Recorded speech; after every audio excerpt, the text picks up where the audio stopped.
It was Christmas on the island of Sodor. All the engines were working hard. Thomas and Toby were busy carrying people and parcels up and down the branch line. Everyone was happy. Only the coaches, Annie and Clarabelle, were complaining. It's always the same before Christmas, they groaned. We feel so full, we feel so full. Oh, come on, said Thomas. Where's your festive spirit? Christmas Day is almost here. By the side of the track was a lonely little cottage with a familiar figure waving to them. It's Mrs. Kindly, whistled Thomas. Peep, peep, Happy Christmas. Thomas always felt better for seeing her.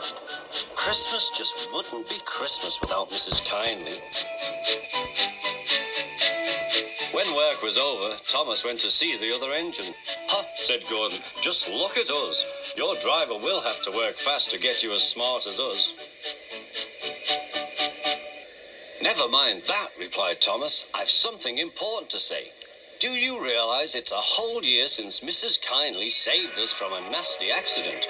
You remember when she was ill in bed and... Yes, of course, interrupted Edward. You told us how she waved her red dressing gown out of her window to warn you about a landslide ahead. And you and Toby gave her presents, Percy joined in. And the Fat Controller sent her to Bournemouth to get better. But, said James and Henry together, the rest of us have never thanked her properly. Exactly, said Thomas. So now I think we should all give her a special Christmas party. Everyone was getting very excited, and the drivers felt sure that the Fat Controller would agree, as indeed he did. The engines were all busy making plans when silence fell. The Fat Controller had bad news. The weather's changed badly. Mrs. Kindly is snowed up. Toby says he'll help to rescue her. You must help too, Thomas. There's no party unless you do. Thomas hated snow, but he said bravely, I'll try, sir. We must rescue her. We must. There's a good engine. You and Toby will manage splendidly.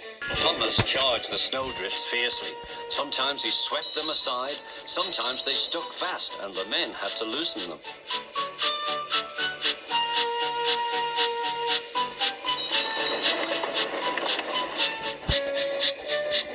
But at the cutting near the cottage, they could go no further. Look at that, exclaimed Thomas's fireman. Peep, peep, peep, here we are, whistled Thomas. An answering wave came from an upstairs window. Then they heard a familiar sound. That's Terence, said Thomas. He's come to help too. Sure enough, Terence had a snowplow and was working hard to clear a path to the railway line in safety.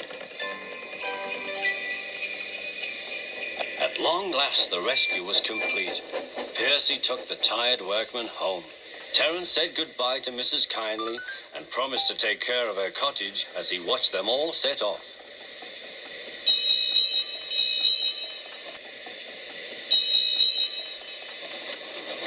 The engines made good time. No more snow had fallen, but the yard was dark. Thomas's heart sank. Suddenly, all the lights went on. What a marvelous sight awaited Mrs. Kindly. Well done, said the Fat Controller. I'm really proud of you all. Mrs. Kindly especially thanked the smaller engines. Thomas and Toby are all friends, she said. And now, Percy, you are my friend too. Percy was very pleased. 3 cheers for Mrs. Kindly, he called. We wish you a Merry Christmas. We wish you a Merry Christmas. We wish you a Merry Christmas and a Happy New Year. Thomas the Tank Engine and his friends thought it was the best Christmas ever, and Mrs. Kindly could think of nowhere she would rather live than here with them on the island of Sodor.